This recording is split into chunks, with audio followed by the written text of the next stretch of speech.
నమస్తే Zee TV Telangana news కి స్వాగతం. ముందుగా బులెటిన్ లో హెడ్లైన్స్. జగన్ ఇకనైనా శవ రాజకీయాలు మానుకోండి, శ్రీ కె నాగబాబు.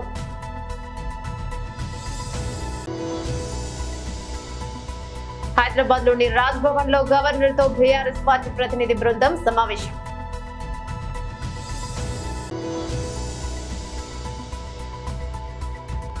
సౌదీలో దుర్భర జీవితాన్ని గడుపుతున్న వ్యక్తికి నారా లోకేష్ హామీ.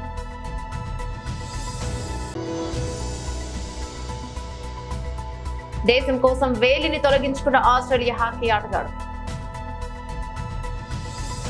జగన్ ఇకనైనా శవ రాజకీయాలు మానుకోండని శ్రీ కె నాగబాబు గారు జనసేన పార్టీ నుంచి హితవు పలికారు. అందరికీ నమస్కారం. వినుకొండలో జరిగిన రషీద్ హత్య జలాని అనే ఒక యువకుడి చేతిలో జరిగింది. మాకున్నటువంటి ఇన్ఫర్మేషన్, అటు పోలీసు వారి ఇన్ఫర్మేషన్ ప్రకారం ఇవి పాత పగలు.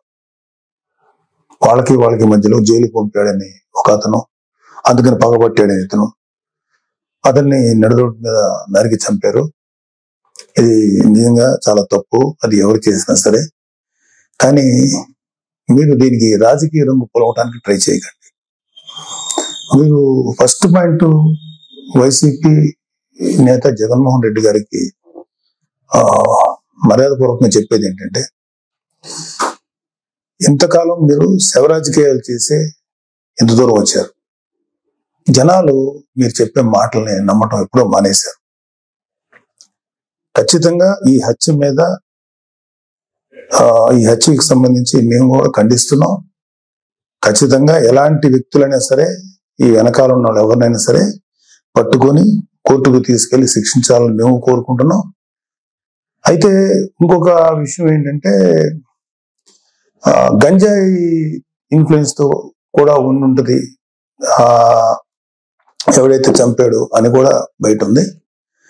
సో ఇలాంటివన్నీ రకరకాల వెర్షన్స్ వస్తున్నాయి. సో మీరు అర్జెంటుగా వినుకొండొచ్చి ఆ చనిపోయిన కుర్రవాడికి ఒక పార్టీ నాయకుడుగా మీ సానుభూతి తెలపటం అనేది మాకు ఎటువంటి అబ్జెక్షన్ లేదు, మంచిది కూడా తెలుపుతాం. కాకపోతే మీరు దాన్ని రాజకీయ రంగు పొలిమి ఇంకా గట్టిగా నెల 10 రోజులు కూడా కాకుండానే, ప్రభుత్వం ఏర్పాటు అవ్వకుండానే మీరు రకరకాల విమర్శలు చేసి అక్కడికి వెళ్ళి జగన్ అన్న పథకాలు, జగన్ మామ, ఇంకా ఎంతకాలం మీరు ఇలాంటి మాటలు మాట్లాడతారు? అధికారం ఉన్నప్పుడు నటించారు, అధికారం పోయినప్పుడు నటిస్తున్నారు. నటనల మీద పరిపాలన సాగదు. ఈ విషయం ఇప్పటికే మీకు అర్థమై ఉండాలి, మీ వైసీపీ నాయకులు కూడా అర్థమై ఉండాలి. ఎంతకాలం ఇంకా నటిస్తారు మీరు? ఓపెన్ గా ఉండండి. 2019లో మీకు అద్భుతమైనటువంటి తీర్పు ఇచ్చారు ప్రజలు మీకోసం. దాన్ని మీరు అత్యంత దారుణంగా, దుర్మార్గంగా ఉపయోగించుకొని ప్రజల నెత్తి మీద కాలు పెట్టి తొక్కారు. ప్రజల్ని హింసించి వదిలేరు మీరు. మీ పరిపాలనలో సామాన్యులు సైతం భయపడ్డారు. ప్రజల కోసం నిలబడిన కొంతమంది నాయకులు, కొంతమంది కార్యకర్తలు తప్ప ప్రతి ఒక్కరు భయపడ్డారు. ప్రతి వాళ్ళు భయపడ్డారు. మీరు ఇప్పుడు వచ్చేసేసి ఏదో అన్యాయం జరిగిపోయింది, డెఫినెట్ గా ఇది తప్పే, దీన్ని మేము ఖండిస్తున్నాం. కానీ దీనికి రాజకీయ రంగు భూమి, ఈ శవ రాజకీయాలు చేయకండి. కూటమి ప్రభుత్వం పరిపాలనా పరంగా ఏదన్నా ఉంటే విమర్శించండి. ఇంకా నెల కూడా కాకపోయినా సరే అది చేయలేదు, ఇది చేయలేదు అన్నారు. ఓకే, అది ఎలా చేయాలో మాకు తెలుసు. కూటమి ప్రభుత్వానికి చేసి చూపిస్తాం. మీకన్నా అద్భుతమైన పరిపాలన ప్రజలకు వస్తుంది. మీరు అద్భుతమైన పరిపాలన మీరు చెప్పుకున్నారు. అంతకన్నా దుర్మార్గ పరిపాలన భారతదేశ రాజకీయ చరిత్రలో ఏ రాష్ట్రం జరగల, ఓన్లీ ఆంధ్రప్రదేశ్లో జరిగింది. అలాంటి దుర్మార్గమైన పరిపాలన మీరు అందించారు. అంటే కొన్ని కోట్ల రూపాయలు, వేల కోట్లు, లక్షల కోట్ల రూపాయలు ప్రభుత్వానికి, ఖజానాకి గండి కొట్టి, నెక్స్ట్ అసలు అంటే ప్రభుత్వాన్ని సర్వనాశనం చేసి, ఒక గవర్నెన్స్ ఏ విధంగా కొనసాగనివ్వకుండా నాశనం చేసి, మీ పరిపాలనలో లక్షల కోట్ల అవినీతి జరిగితే దాని గురించి మీరు ఎప్పుడు మాట్లాడలేదు. అంటే మీరు పెట్టిన బొక్క, అంటే మన రాష్ట్ర ఖజానాకి కనీసం 2-3 మినిమం 4-5 ఏళ్ళు పడుతుంది మినిమం ముందు ఆ బొక్క పుడ్చటానికి. అంత పెద్ద బొక్క పెట్టి వెళ్ళిపోయారు వీరు ఆంధ్రప్రదేశ్ రాష్ట్రానికి. అర్జెంటుగా అది చేయలేదు ఇది చేయలేదు, నెల రోజులు కూడా. హైదరాబాద్ లోని రాజ్ భవన్ లో గవర్నర్ తో బీఆర్ఎస్ పార్టీ ప్రతినిధి బృందం సమావేశం. అడ్వర్టైజ్మెంట్లు ఇవన్నీ కూడా వారి దృష్టికి తీసుకొచ్చినాం. గ్రూప్ 1, గ్రూప్ 2, గ్రూప్ 3 ఈ 3 నోటిఫికేషన్లు కూడా గతంలో కేసీఆర్ గారు ముఖ్యమంత్రిగా ఉన్ననాడు ఇచ్చిన వాటిని తిరిగి రద్దు చేసి కొత్త వాటిని ఇస్తాం, పోస్టుల సంఖ్య పెంచుతామని చెప్పి కాంగ్రెస్ పార్టీ ఇచ్చిన మాటను గుర్తు చేసినాం. దాంతోపాటు జాబ్ క్యాలెండర్ ఇంతవరకు నిలబెట్టుకోలేదు, ఒక్క నోటిఫికేషన్ కూడా ఇవ్వలేదు అనే మాట కూడా గవర్నర్ గారి దృష్టికి తీసుకొచ్చినాం. దాంతోపాటు మెగా డిఎస్సి అన్నారు, అది కూడా చేయలేదు. నిరుద్యోగులకు నిరుద్యోగ భృతి ఇస్తాం 4000 ఉద్యోగం దొరికే వరకు అన్నారు, అది కూడా చేయలేదనే మాట కూడా గవర్నర్ గారి దృష్టికి తీసుకొచ్చినాం. అన్నిటికీ మించి సిటీ సెంట్రల్ లైబ్రరీలో ఉన్న చదువుకుంటున్న విద్యార్థులను బయటికి ఇడ్చుకొని రావడం, ఉస్మానియా యూనివర్సిటీ హాస్టల్లో ఉన్న విద్యార్థులను ఇవాళ వారి మీద దాడులు చేసి మరి పోలీసులు అప్రజాస్వామికంగా వ్యవహరించడం, ఇవన్నీ కూడా గవర్నర్ గారి దృష్టికి చాలా వివరంగా మేమందరం కూడా వివరించి చెప్పడం జరిగింది. గవర్నర్ గారు చాలా గట్టిగా స్పందించినారు. హోమ్ సెక్రటరీని నేను పిలుచుకుంటాను, తప్పకుండా అన్ని వివరాలు అడుగుతాను, విద్యార్థుల మీద ఈ రకంగా జరగడం మంచిది కాదు అని కూడా వారు అన్నారు. ఇవాళ విద్యార్థులు నిరాహార దీక్షలు చేస్తున్నారు, కొంతమంది ధర్నాలు చేస్తున్నారు, చివరికి కొంతమంది ఢిల్లీ దాకా పోయి అక్కడ కూడా గొడవ చేస్తున్నారు సార్ అని చెప్పి వారికి అన్ని కూడా వివరంగా చెప్పడం జరిగింది. తప్పకుండా నేను స్పందిస్తాను, గవర్నమెంట్కు ఈ విషయంలో తప్పకుండా అడుగుతాను అని చెప్పి కూడా గవర్నర్ గారు చెప్పడం జరిగింది. రెండవది, ఈ రాష్ట్రంలో జరుగుతున్న రాజ్యాంగ హననం ఏదైతే ఉన్నదో, పార్టీ ఫిరాయింపుల నిరోధక చట్టాన్ని తుంగలో దొక్కుతూ మరి కాంగ్రెస్ పార్టీ ఏ రకంగానైతే ఈ రాష్ట్రంలో ఇప్పటికే 10 మంది బీఆర్ఎస్ ఎమ్మెల్యేలని 8 మంది బీఆర్ఎస్ ఎమ్మెల్సీలని తన పార్టీలో చేర్చుకున్నదో కూడా గవర్నర్ గారికి సోదాహరణంగా వివరించినాం. మేము ఇప్పటికే న్యాయ పోరాటం చేస్తున్న విషయం కూడా గవర్నర్ గారికి చెప్పాం. స్పీకర్ గారిని కలిసి అభ్యర్థించింది కూడా చెప్పినాం, తేదీలతో సహా. ఒక అభ్యర్థి అయితే ఖైరతాబాద్ ఎమ్మెల్యేగా బీఆర్ఎస్ టికెట్ మీద గెలిచి మొన్న పార్లమెంటు కాంగ్రెస్ టికెట్ మీద పోటీ చేసిన విషయాన్ని కూడా వారికి సోదాహరణంగా చెప్పడం జరిగింది. గవర్నర్ గారు ఆ విషయంలో కూడా స్పందించారు.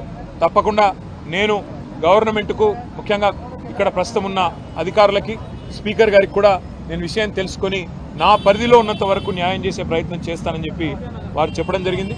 తప్పకుండా గవర్నర్ గారు మరి ఈ 2 విషయాల్లో, ముఖ్యంగా నిరుద్యోగ యువత విషయంలో తను స్పందించిన తీరును మేము అభినందిస్తూ ఉన్నాం, స్వాగతిస్తూ ఉన్నాం. తప్పకుండా వెంటనే హోమ్ సెక్రటరీని కూడా పిలుస్తానని కూడా చెప్పారు. చివరిగా ప్రోటోకాల్ విషయంలో కూడా జరుగుతున్న ఉల్లంఘనలు, మా ఎమ్మెల్యేలకు ఎమ్మెల్సీలకు జరుగుతున్న అగౌరవం, అధికారులు వ్యవహరిస్తున్న తీరు, ప్రభుత్వ నిర్వాహకాన్ని కూడా చాలా వివరంగా గవర్నర్ గారికి చెప్పినాము. గవర్నర్ గారు ఈ విషయంలో నేను ఒక లేఖ రాస్తాను ప్రభుత్వానికి, తప్పకుండా ఎవరి మర్యాద అయినా కాపాడవలసిన బాధ్యత డెమోక్రాటిక్గా, ఎవరు గెలిచినా ప్రజాప్రతినిధి, వారి గౌరవానికి భంగం వాటిల్లితే మంచిది కాదు, నేను ఒక ఉత్తరం కూడా రాస్తాను రాష్ట్ర ప్రభుత్వానికి అని చెప్పారు. దానికి కూడా వారికి అభినందనలు తెలియజేస్తూ, భవిష్యత్తులో ఇలాంటి ఏ సమస్య వచ్చినా తప్పకుండా మీరు నా దగ్గరికి రండి, నాకు అన్ని విషయాలు కూడా మీరు చెప్పండి అని చెప్పి కూడా గవర్నర్ గారు చెప్పారు. కేవలం గవర్నర్ గారితోనే ఆగకుండా భారతదేశంలో ఉండే రాజ్యాంగబద్ధమైన పదవుల్లో ఉండే పెద్దలందరూ ఎవరెవరైతే ఉన్నారో వారిని అందరినీ కూడా కలుస్తాం. కాంగ్రెస్ పార్టీ చేస్తున్న నిర్వాకం, ఒకవైపు రాజ్యాంగం పట్టుకొని రాజ్యాంగాన్ని రక్షిస్తున్నట్టు పోజులు కొడుతూ, మరొక వైపు రాజ్యాంగాన్ని తుంగలో దొక్కుతున్న వైనం ఏదైతుందో, ఇవన్నీ కూడా అటు అవసరమైతే రాష్ట్రపతి దాకా కూడా పోతాము, వారికి కూడా వివరించి చెప్తాం. ముఖ్యంగా తెలంగాణ యువతకి మీ అందరికీ ఇచ్చే మాట, కాంగ్రెస్ ఇచ్చిన ప్రతి హామీ నిలబెట్టుకునేదాకా, పోస్టులు పెంచేదాకా, మీకు న్యాయం జరిగేదాకా మీ తరపున ప్రధాన ప్రతిపక్షంగా భారత రాష్ట్రంకి ఉంటుంది, కేసీఆర్ గారు ఉంటారు. తప్పకుండా మీ తరపున మీ హక్కుల కోసం మేము పోరాడతామని చెప్పి కూడా తెలియజేస్తూ, మీడియా కూడా ఇంత వర్షంలో ఇక్కడ వచ్చి కొంత ఇబ్బందులు పడుతూ కూడా అసౌకర్యం కలిగిన ఉన్నందుకు మీ అందరికీ కూడా ప్రత్యేకంగా ధన్యవాదాలు, నమస్కారం.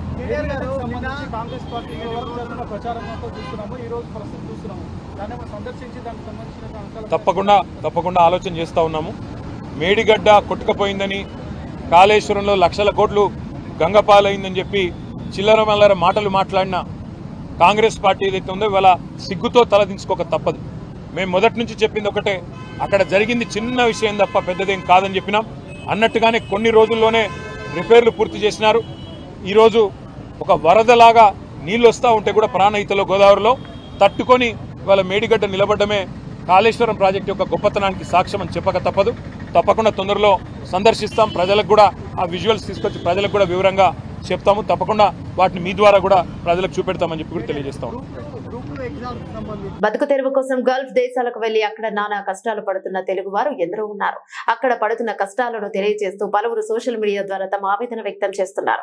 తమను ఆదుకోవాలని కోరుతున్నారు. తాజాగా సౌదీ అరేబియాలో దుర్భర జీవితం గడుపుతున్న వీరేంద్ర అనే వ్యక్తి వీడియో చూసి ఏపీ మంత్రి నారా లోకేష్ స్పందించారు. నకిలీ ఏజెంట్ చేతిలో తాను మోసపోయి దుర్భర జీవితాన్ని గడుపుతున్నారని వీరేంద్ర కుమార్ ఎక్స్ వేదికగా వీడియో పోస్ట్ చేశారు. ఖతర్ లో ఉద్యోగం ఇప్పిస్తానని చెప్పి తనను మోసం చేసి సౌదీలోని ఎడారిలో వంటల మధ్య తనను పడేశారని ఆవేదన వ్యక్తం చేశారు. తీవ్ర అనారోగ్యంతో తాను బాధపడుతున్నానని, ఇక్కడ బతకలేకపోతున్నానని చెప్పాడు. వీరేంద్ర వీడియో చూసి నారా లోకేష్ స్పందించారు. ధైర్యంగా ఉండాలని, స్వస్థలానికి తీసుకొచ్చే బాధ్యతను తాను తీసుకుంటానని హామీనిచ్చారు. గాయమైన వేలికి శస్త్రచికిత్స చేయించుకున్నా ఇప్పట్లో కోలుకునే పరిస్థితి లేకపోవడంతో మరోవైపు ఒలింపిక్స్ క్రీడలు సమీపిస్తుండటంతో ఆస్ట్రేలియా ఆటగాడు టాసన్ అనే 30 ఏళ్ల ఆటగాడు కఠిన నిర్ణయం తీసుకొని అందరినీ ఆశ్చర్యపరిచాడు.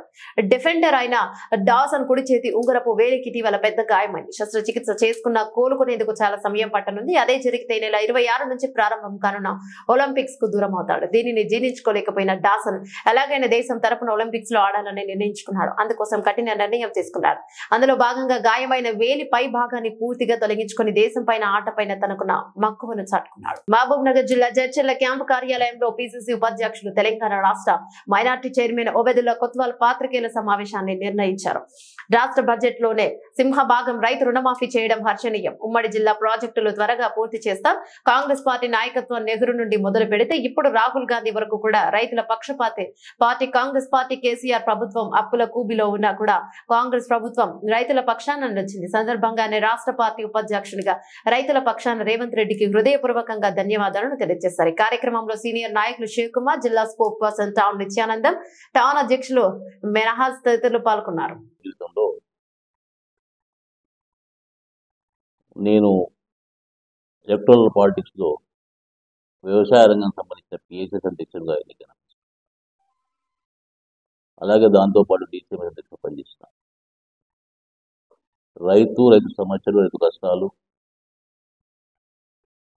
రైతులు బయట రుణాలకు ఆధారపడే విధానము, వాళ్ళు బయట కట్టే వడ్డీల గురించి నాకు పూర్తి అవగాహన కలిగిన ఓ సన్నకారు రైతుగా, ఓ రైతు బిడ్డగా నాకున్న అనుభవం మీతో మాట్లాడుతున్నా. నిన్న తీసుకున్న తెలంగాణ రాష్ట్ర ప్రభుత్వం నిర్ణయం అది ఒక చారిత్రాత్మకమైన నిర్ణయం అని చెప్పి చెప్పక తప్పదు. దానికి కారణాలు ఉన్నాయి. ఈ భారతదేశంలో కాంగ్రెస్ పార్టీ మొదటి నుంచి కూడా కాంగ్రెస్ పార్టీ ఆశయాలు, కాంగ్రెస్ పార్టీ నాయకత్వం నెహ్రూ గారి నుంచి మొదలుపెట్టుకుంటే ఈరోజు రాహుల్ గాంధీ వరకు కూడా ప్రభుత్వాలు సంక్షేమ ప్రభుత్వాలు ఏర్పడాలి, దాంట్లో భారతదేశ రైతాంగము వ్యవసాయం అనేది ఒక ఇండస్ట్రీ కావాలని చెప్పి ఒక లక్ష్యం పెట్టుకుని గ్రీన్ రెవల్యూషన్ స్టార్ట్ చేసిన నెహ్రూ గారి నుంచి ఈ రోజు వరకు మనం చూసుకుంటే ఈ భారతదేశంలో ఏకైక రాజకీయ పార్టీ రైతుల పక్షపాతి పార్టీగా, రైతుల అభివృద్ధి చేసే పార్టీగా, ప్రధానంగా వాళ్ళు కావాల్సిన వనరులు అన్ని కూడా సమకూర్చే పార్టీగా ఈరోజు భారతదేశంలో చరిత్ర ఉంది. కాంగ్రెస్ పార్టీ అపోజిషన్ ఉన్నప్పుడు పిసిసి అధ్యక్షుడుగా రేవంత్ రెడ్డి గారు చాలా సందర్భాల్లో చాలా సమావేశాలను చేసి ఆ సమావేశాల ద్వారా వచ్చిన ఇన్పుట్స్ను అధిష్టానానికి నిర్ణయించడం, రైతులు ఏళ్ల తరబడి దగా కాబడుతుండ్రు, వాళ్ళకి కావాల్సిన సపోర్ట్ ప్రైస్ ఇవ్వట్లేదు, వాళ్ళకి కావాల్సిన వనరులు మనం ఇవ్వలేకపోతున్నాం. తెలంగాణలో ఉన్న సీడ్ డెవలప్మెంట్ కార్పొరేషన్ కానీ, ఆగ్రోస్ కానీ ఈరోజు సాయిల్ టెస్టింగ్ చేసే విధానం కానీ ఈరోజు సిస్టమ్ మొత్తం కొలాప్స్ అయిపోయింది. కేవలం రైతు రుణమాఫీ చేస్తా అని చెప్పి వాగ్దానం చేసి 10 ఏళ్లలో 20,000 కోట్లు కూడా ఇవ్వలేదు. అవి కూడా మిత్రులు సరిపోయినాయి. కాబట్టి కాంగ్రెస్ పార్టీ సంకల్పంతో ఉంది. కాంగ్రెస్ పార్టీ పప్పు తెరపడంగానే మనం వాళ్ళకి కావాల్సిన రుణాలు మాఫీ చేస్తామని చెప్పి ఆ రోజు వరంగల్ సభలో రాహుల్ గాంధీ గారి చేత ఒక కార్యక్రమం తీసుకుంటాం. తర్వాత మేనిఫెస్టో చేర్చడము, మేనిఫెస్టోలో పెట్టిన కార్యక్రమాన్ని కూడా అమలు చేయాలని ఉద్దేశంతో కాంగ్రెస్ పార్టీ ముందుకెళ్తున్న తరుణంలో ప్రభుత్వం ఈరోజు రాష్ట్ర ఆర్థిక పరిస్థితి చాలా అందరూ తెలుసు. ఎన్ని కష్టాలు వచ్చినా బడ్జెట్లో భాగం వాళ్ళకి కేటాయించి 2 లక్షల రుణమాఫీ చేయాలని కార్యక్రమం తీసుకొని నిన్న ప్రారంభించడం జరిగింది. నిన్న ₹1,00,000 దాకా వాళ్ళు అకౌంట్ డిపాజిట్ చేస్తే ఈరోజు నేను చాలా జడ్చర్ల కాన్స్టిట్యూన్సీలో కానీ మహేందర్ కాన్స్టిట్యూన్సీ కానీ ఈరోజు చాలామంది రైతులతో ముఖాముఖికైనా అసలు వాళ్ళు సంతోషం చూస్తుంటే రైతులది నిజంగానే ఆ సంతోషం చూస్తే తెలంగాణ సమాజంలో తెలంగాణ రాష్ట్రం మార్పు రావడానికి మాకు నమ్మకం ఉంది. ఈరోజు రేవంత్ రెడ్డి గారి మీద, ఆయన నాయకత్వం మీద, రేవంత్ రెడ్డి గారు భట్టి గారు కష్టపడి అమౌంట్లు పోగు చేసి అన్ని కార్యక్రమాలు పక్కన పెట్టేసి ఈరోజు రైతులకు సంబంధించిన ఓ పెద్ద మొత్తంలో 31,000 కోట్ల రూపాయలు, లక్షల కోట్ల రూపాయలు ఈరోజు 31,000 కోట్ల రూపాయలు ఈరోజు వాళ్ళు రుణమాఫీ చేశారంటే దాన్ని ఈరోజు ఒక చారిత్రక సత్యం అని చెప్పి బహుశా అనుకుంటా యావత్ భారతదేశంలో ఎవరేం మాట్లాడినా, ఎంతమంది రైతు నాయకులు ముఖ్యమంత్రులైనా, ఎన్ని పార్టీలు పాలించినా ఇంత పెద్ద మొత్తంలో రైతులకు మాఫీ చేసి వాళ్ళకి ఈరోజు అప్పులు కూడా చేసే ప్రభుత్వము రేవంత్ రెడ్డి ప్రభుత్వం తప్ప వేరే ప్రభుత్వం కాదు. దానికి నేను రాష్ట్ర పార్టీ ఉపాధ్యక్షుడిగా ప్రజల తరఫున, రైతుల పక్షాన, కాంగ్రెస్ పార్టీ కార్యకర్తల పక్షాన రేవంత్ రెడ్డి గారికి, భట్టి విక్రమార్క గారికి, వాళ్ళ మంత్రివర్గానికి మనస్ఫూర్తిగా చెప్పుకుంటున్నాం. అలాగే ₹1,00,000 నిన్న జమ అయిన రైతులందరికీ కూడా శుభాకాంక్షలు. మెదక్ జిల్లా వెల్దుర్తి మండలం చర్లపల్లి గ్రామంలో రైతులు కాంగ్రెస్ పార్టీ నాయకులు ముఖ్యమంత్రి రేవంత్ రెడ్డి చిత్రపటానికి పాలాభిషేకం నిర్వహించారు. ముఖ్యమంత్రి రేవంత్ రెడ్డి ఎన్నికలకు ముందు ఇచ్చిన హామీ మేరకు ఏకకాలంలో 2 లక్షల రుణమాఫీ చేయడంపై హర్షం వ్యక్తం చేశారు. పంచాయతీ కార్యాలయం వద్ద ఏర్పాటు చేసిన కార్యక్రమంలో ముఖ్యమంత్రి రేవంత్ రెడ్డి చిత్రపటానికి పాలాభిషేకం నిర్వహించి కృతజ్ఞతలను తెలిపారు. ఎంతో కాలంగా ఎదురు చూస్తున్న రైతుల రుణమాఫీ చేయడంపై రైతులు హర్షం వ్యక్తం చేశారు. రుణమాఫీ చేసిన ముఖ్యమంత్రికి రైతులు రుణపడి ఉంటారని సందర్భంగా అన్నారు. కార్యక్రమంలో కలాల్ శేఖర్ గౌడ్, పెంటరెడ్డి నర్సారెడ్డి మరియు పూజయ్య, కృష్ణారెడ్డి, సిద్ధిరామ్ రెడ్డి, సంజీవ్, గోపాల్, నరేష్ రెడ్డి తదితరులు పాల్గొన్నారు.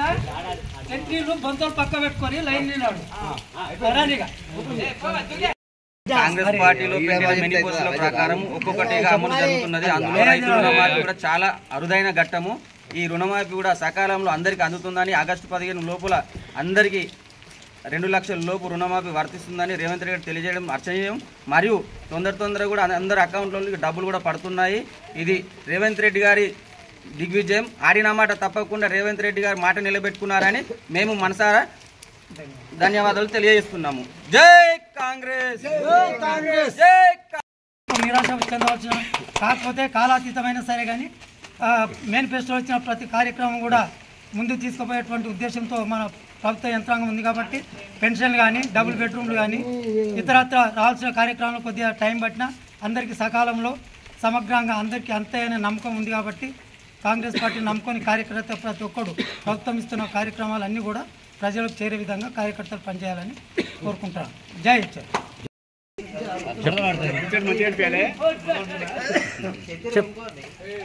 చాలా పవిత్రమైనటువంటి రోజు.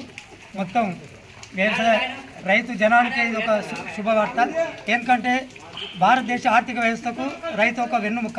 అట్లాంటి వెన్నుముకకు ఉన్నటువంటి రైతుకే పెద్ద ఆర్థిక సహాయం. అంటే సమాజంలో మొత్తం 175 మంది జనాభా వ్యవసాయంపై ఆధారపడి ఉంది కాబట్టి ఇది సమాజంలోని 175 మందికి ఆర్థిక సహాయం అందినట్టే లెక్క. ఇది సంక్షేమ పథకంలో అతి పెద్దదైంది. సమాజంలోని ప్రతి కుటుంబానికి, ప్రతి ఒక్కరికి లబ్ధి చేకూర్చే విధంగా ఈ పథకం ఉంది. దీంట్లో లోటుపాట్లు ఏమైనా ఉంటే మళ్ళీ సవరణ చేయడానికి కూడా ఒక బృందం ఉంది. మనకి టెక్నికల్ ప్రాబ్లమ్స్ ఏమైనా ఉన్నా, పాస్బుక్ ఉండి లోన్ రాకపోయినా, వారసత్వంగా ఏమైనా ప్రాబ్లం ఉన్నా కానీ మనం సర్చ్ చేసుకోవడానికి అవకాశాలు ఉన్నాయి. ఈరోజు ఇప్పుడు 1,00,000 లోపు ఉన్న వారికి అందరికీ ఏ లోటుపాట్లు ఉన్నాయో ఇప్పుడు చేసుకోవచ్చు. 1,50,000 లోపు ఉన్న ఇంకో ఈ నెల ఎండింగ్లో చేసుకోవచ్చు. 2 లక్షలది ఆగస్టు 15 లోపు చేసుకోవచ్చు. అవకతవకలు పేరు రాని వాళ్ళు నిరాశ చెందొద్దు. పేరు రాని వాళ్ళు రండి, పోయి మాట్లాడి లిస్టు చేపిస్తాం. 1,00,000 లోపటి వాళ్ళు అన్నీ మీకు ఎవరైనా ప్రాబ్లం ఉంటే బుక్కులు తీసుకొని రండి, ఆడ మేడంతో రాపి అన్నీ సాల్వ్ చేద్దాం. ఇది చాలా కాంగ్రెస్ పార్టీ ఇచ్చిన వాగ్దానాల్లో చాలా బ్రహ్మాండమైనటువంటి వాగ్దానం మొట్టమొదటి నెరవేర్చినందుకు మా రైతు పక్షాన రేవంత్ రెడ్డికి కాంగ్రెస్ పార్టీకి గ్రామం తరఫున రైతుల పక్షాన అందరికీ ధన్యవాదాలు తెలియజేస్తున్నాం. ఆంధ్రప్రదేశ్ ఆదివాసీ జేఏసీ సహ కార్యదర్శి మండల గిరిధర్ రావు మాట్లాడుతూ సిఆర్టీలను రెగ్యులైజేషన్ చేసిన విషయంలో ఒక మోసపూరిత చర్య అని గిరిజన నిరుద్యోగులు తరపున మేము సిఆర్టీ రెగ్యులైజేషన్ మేము ఖండిస్తున్నాం. ఎందుకంటే ఐటీడీఏ పరిధిలో కొన్ని వేల మంది గిరిజన నిరుద్యోగులు చదువుకొని ఉద్యోగాలు లేక ఖాళీగా ఎటువంటి జీవన వృత్తి లేక చాలా ఇబ్బందులు పడుతున్నారు. అటువంటి పరిస్థితుల్లో ఈ సిఆర్టీ రెగ్యులైజేషన్ చేయడం అనే ముసుగులో కొన్ని చోట్ల కోట్ల రూపాయలను ఐటీడీఏలోని పనిచేస్తున్న వంటి గిరిజనేతరులు దండుకుంటూ వీళ్ళని నాన్ ట్రైబల్ రెగ్యులైజేషన్ ముసుగులో మా ఐటీడీఏలోని అభివృద్ధి కోసం వచ్చినటువంటి నిధులను మాకే ఖర్చు పెట్టాలని, అందులో నుంచి గిరిజన నేత్ర జీతాలు ఇవ్వడానికి మేము సహించమని చెప్పేసి ఒప్పుకోమని చెప్పేసి ఈ యొక్క మెసేజ్ ద్వారా గిరిజన నిరుద్యోగులకు కోరుకుంటున్నారు. ఒకసారి ఆలోచించండి, ఇలా ఊరుకుంటే మన ఉద్యోగాలు ఊడిపోతున్నాయి. కాబట్టి ఈ విషయం మీద అతి తొందరలో పార్వతీపురం ఐటీడీఏలో జరిగిన నిరుద్యోగులు అందరం కలిసి ఒక సమావేశం ఏర్పాటు చేసుకుని తదుపరి చర్య ఏ విధంగా చేయాలి, సిఆర్టీని రెగ్యులైజేషన్ రద్దు చేయించి ఆ స్థానంలో మన గిరిజన నిరుద్యోగులు ఎలా ఉద్యోగాలు తెచ్చుకోవాలి అనే దాని మీద ఒక కార్యక్రమం చేసి ఆలోచనలో ఉన్నాం. అందుకు పార్వతీపురం ఐటీడీఏ పరిధిలో ఉన్న గిరిజన నిరుద్యోగులు అందరూ కూడా సహకరిస్తారని ఆశిస్తున్నాం. జై ఆదివాసీ, జై జై ఆదివాసీ. దానికి సంబంధించి ఆల్రెడీ డిప్యూటీ డైరెక్టర్ పనిచేస్తున్న శ్రీనివాస్ రెడ్డి, అలాగే గిరిజన సంక్షేమ శాఖ పనిచేస్తున్నటువంటి మల్లికార్జున రెడ్డి సచివాలయం సంబంధించి ఆయన కూడా ముడుపులు అందినట్టు మా దగ్గర ఆధారాలు ఉన్నాయి. వాళ్ళపైన చర్య తీసుకొని సరైనటువంటి విచారణ జరిపి ఎవరైతే నిరుద్యోగులు ఉన్నారో అర్హత కలిగినటువంటి వాళ్ళకి సిఆర్టీ జాబులు ఇవ్వాలని మేము మేడం గారి తరఫున మేడం గారికి వినతి పత్రం ఇవ్వడం జరిగినది. గిరిజన సంఘాల తరఫున డిమాండ్ చేస్తున్నాము. మేడ్చల్ జిల్లా కీసర మండల చిర్యాల గ్రామంలో డబుల్ బెడ్రూమ్ కాలనీలలో గత 5 సంవత్సరాల నుండి సరైన రోడ్డు లేదు, కరెంటు అవస్థలు, మంచినీటి కష్టాలు, పట్టా పేపర్లు ఈ కాలనీ పైన అధికారులు చిన్న చూపు చూస్తున్నారు. స్పందించని కలెక్టర్లు, ఎంఆర్ఓ, సెక్రటరీ, రాజకీయ నాయకులు.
బులెటిన్ ముగించే ముందు హెడ్లైన్స్ మరోసారి.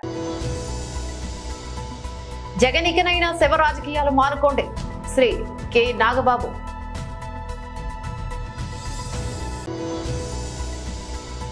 హైదరాబాద్ లోని రాజ్ భవన్ లో గవర్నర్ తో బీఆర్ఎస్ పార్టీ ప్రతినిధి బృందం సమావేశం.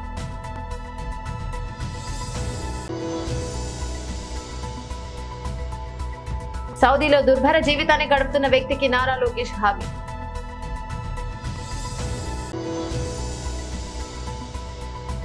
దేశం కోసం వేలిని తొలగించుకున్న ఆస్ట్రేలియా హాకీ ఆటగాడు. ఇవి బులెటిన్ అప్డేట్స్. మరో బులెటిన్ మళ్ళీ కలుసుకుందాం. అందరికి సెలవు. నమస్తే.